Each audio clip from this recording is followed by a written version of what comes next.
What's going on, everybody? Welcome back to another video, and today we are currently in the dog days of the off season, and we're going to be looking at, could the Winnipeg Jets be a playoff team, right?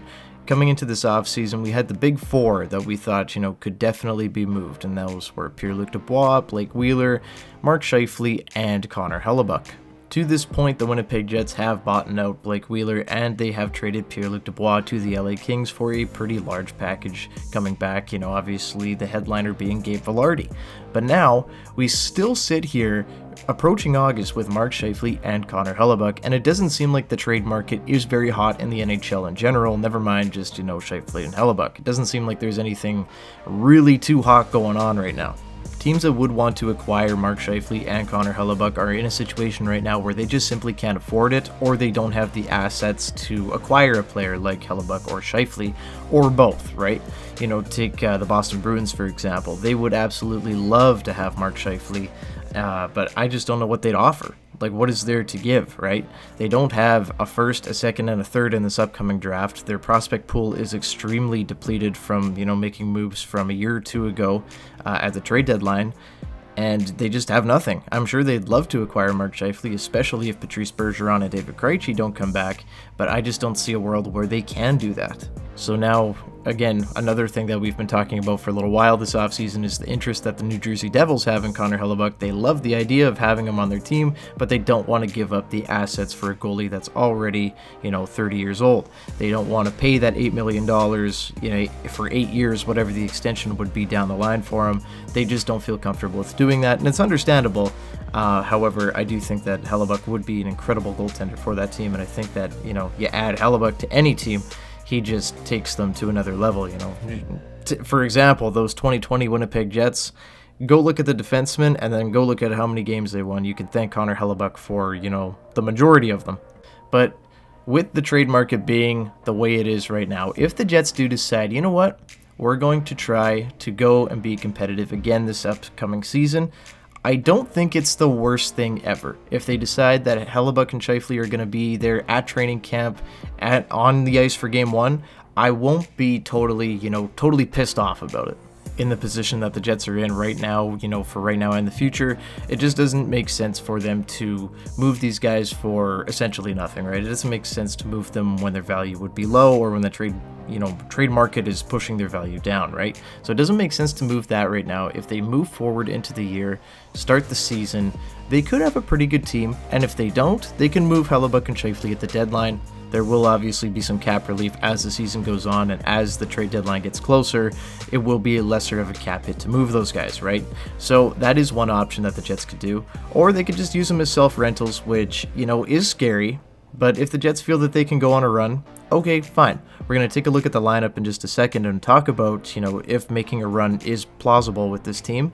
But I do think that this is a situation that the Jets have been pondering, and I do wonder if they kick the can down the road here with Mark Scheifele and Connor Hellebuyck and see how the season unfolds first. So we've got a lineup card here from the Daily Faceoff, and this is just the Jets forwards here, and this is just their mock lineup to start the season. The first line would be Kyle Connor, Mark Scheifele, Nikolai Ehlers, which, very deadly first line, very skilled scoring line. The second line would be Cole Perfetti, Vladislav Namestnikov, and Gabe Vilardi. I like the idea of this line, however, I think, we've heard from Kevin Cheveldayoff already that he wants Cole Perfetti to get a look at center, obviously, so maybe just flip Vlad Namestnikov and Cole Perfetti, and that might be your second line. Maybe you can, shuffle Namestnikov up and down on line 3 and 4 and bring somebody like Niederreiter up, but more or less that'll be the second line. Maybe Vilardi gets a shot at center, you never know, right? But okay, moving on to the third line, we do have Alex Iafallo, who was also acquired in the LA Kings deal for, Pierre-Luc Dubois. We have him partnered with Adam Lowry and Niederreiter, which is just a nasty third line, by the way. Absolutely disgusting. And then you move on to the fourth line, and this might be one of the best fourth lines the Jets have had in a long time. Morgan Barron, Rasmus Kupari, and Mason Appleton. I'd imagine the 13th forward would be, David Gustafsson, someone like that. But Morgan Barron is a guy that at the end of the year had a really good season. He is a very good fourth line option. I think that he could slot in on the third line. He's proven that he can slot in on the third line and be competitive, so I think that's interesting. Kupari, another guy that was added in the Dubois trade, just a guy that I think is a really good dart throw for the Jets. I think that he may be able to find his game here with a little bit more opportunity. Maybe he's able to to move up to the third line at some point. And Mason Appleton, he's really just a fourth liner. I'm not a massive fan of Mason Appleton, but on the fourth line, totally fine. Now I take a look at this lineup, or this forward core anyway, and I say, wow, this has way more depth than the Jets had at the start of last season, right? Obviously, they didn't have Vlad Namestnikov, Nito Niederreiter, they didn't have Kapari, Iafallo, Gabe Vilardi, they didn't have those guys. Obviously, Dubois was on this team at the start of last season, so that is a big loss, but I think, I'd take the trade-off there for sure. To get rid of Pierre-Luc Dubois and then have Vilardi, Iafallo, Rasmus Kapari, that second-round pick, that very early second-round pick for next season, and then, of course, with the addition of Niederreiter and Namestnikov for a second and a fourth-round pick. That's not too bad. That's just a lot more depth filling out your lineup, and they remind me a lot of the Seattle Kraken forward core. Maybe not any massive big-time stars, right?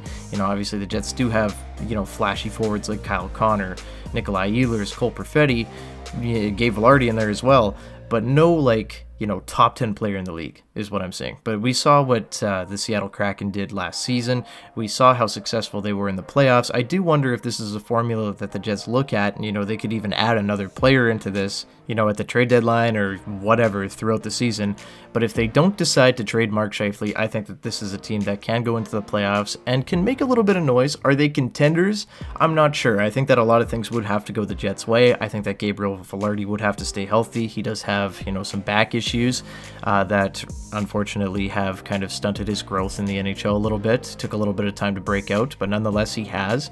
Obviously Nikolai Ehlers was out for a large part of last season. Will he be able to stay healthy? Cole Perfetti, will he be able to stay healthy? So, there's a lot of health concerns on this Jets roster, and there's a lot of ifs, ands, or buts with the, forward core. So hopefully if the Jets can stay healthy, they will be very successful if they do decide to go this route. Keep Scheifele in the forward core. I think that with Scheifele there, this team can make some noise. Will they win a Stanley Cup?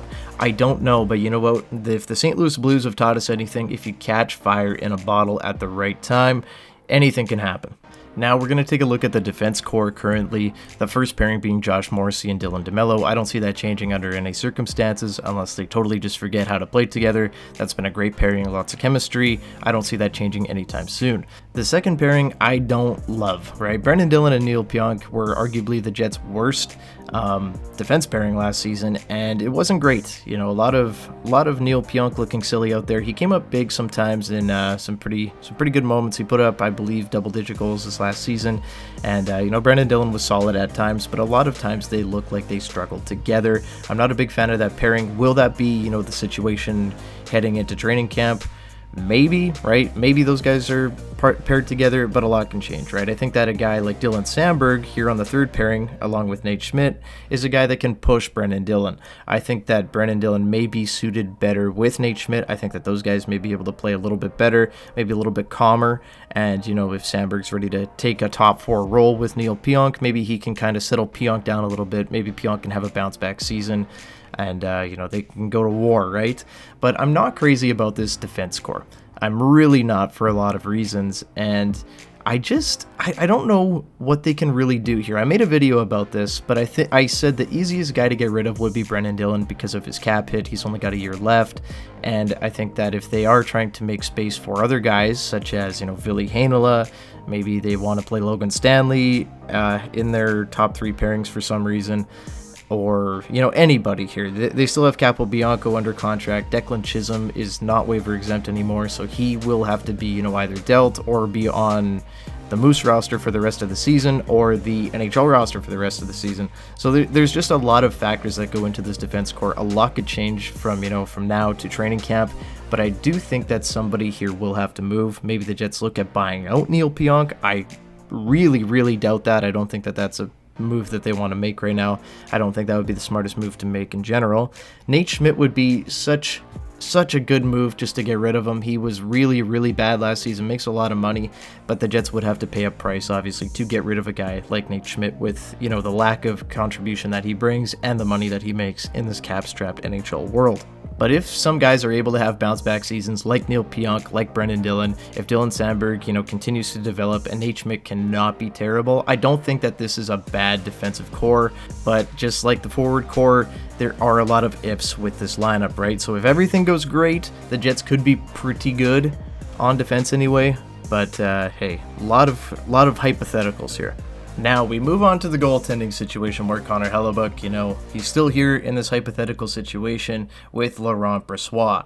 This is a very good goaltending tandem. I think, if Brossoit can stay healthy, that's probably the best Jets backup that they've had since Brossoit was with them in 2018, 2019, right? It's been a while since the Jets have had a good backup goaltender. Obviously Eric Comrie was good, but we never got to see him because, they just drove Connor Hellebuyck into the ground that year. I think that this is a guy that can, push Hellebuyck a little bit, can take a few more starts off of Hellebuyck's hands, as long as he stays healthy, of course, and just make things easier for Hellebuyck. He doesn't have to be the guy every single day, right? He doesn't have to be pushed in or the Jets are going to lose, right? Dave Riddick started last season pretty hot, but then cooled off very, very quickly, and it wasn't fun to watch. So I'm really happy that the Jets have, brought in a guy like Laurent Brossoit to come forward here and take some pressure off Connor Hellebuyck. We do have some ifs here, of course, right? Again, with injury, Laurent Brossoit hasn't been the healthiest goaltender in the past few years, but if he is able to stay healthy, should be a very good backup, take some pressure off of Hellebuyck. If he does get hurt, and he's out for a long period of time, we do have Colin Delia, who the Jets have signed in free agency. He's not a very good goaltender, I don't think, but hey, maybe he can, come on for a little bit, who knows. But I don't have a lot of faith in Colin Delia. If we're in that kind of situation, Connor Hellebuyck's probably playing 65 plus games again this year, and that is not great, right? We saw it in the playoffs. He got a little bit burnt out there at the end, just playing so much last season, and I just preferably, you just can't have that. So we'll see what happens with the goaltending situation, but I'm really not too worried about it if we still have Connor Hellebuyck as the man in net. All in all, though, this Jets roster as it stands right now, as of July 21st in the offseason, I do think that this is a team that could be pretty successful if all things go right. Will all things go right? No, things don't always go 1000% right? Stuff changes, stuff goes on. Will the Jets be able to navigate through that? Who knows, right? It's way too early to tell, way too early to see how, guys like Velarde fit into the team, if Cole Perfetti takes that step forward, right? Just a lot of ifs with this Jets team. So we'll have to see how things pan out early on in the year, but I think if the Jets are, kind of a middling team by Christmas, I think that the Jets are going to have to look at the possibility of moving Mark Scheifele and Connor Hellebuyck. I don't think that they're extending here. I think that they'll have to, kind of start fueling interest and look at what they can get at the trade deadline, because you can't lose those guys for nothing if you're not going to, be in a situation where it's worth keeping them. But if it is worth keeping them as your own rentals, if, the market is still dry by that time, fine. Keep those guys, do whatever you want. I don't know, but I think if the Jets aren't very good, hopefully that the market is a little bit better by the trade deadline, because right now it is as dry as the Arizona desert and there's just really nothing to offer right now. So I think we'll see Mark Scheifele and Connor Hellebuyck at training camp, but who knows, lots can change from now till then. But I am going to leave it there, guys. Thank you so much for watching the video as always. I'd love to hear your comments down below. Do you think that this is a contending team? Do you think this is a playoff team? Or do you think we should just scratch it, say whatever, let's move on, and continue to blow it up a little bit here in Winnipeg? I'm going to leave it there. Thanks so much for watching, guys. Leave a like and subscribe if you haven't already, and I'll see you guys in the next video. Go Jets, go! Bye-bye.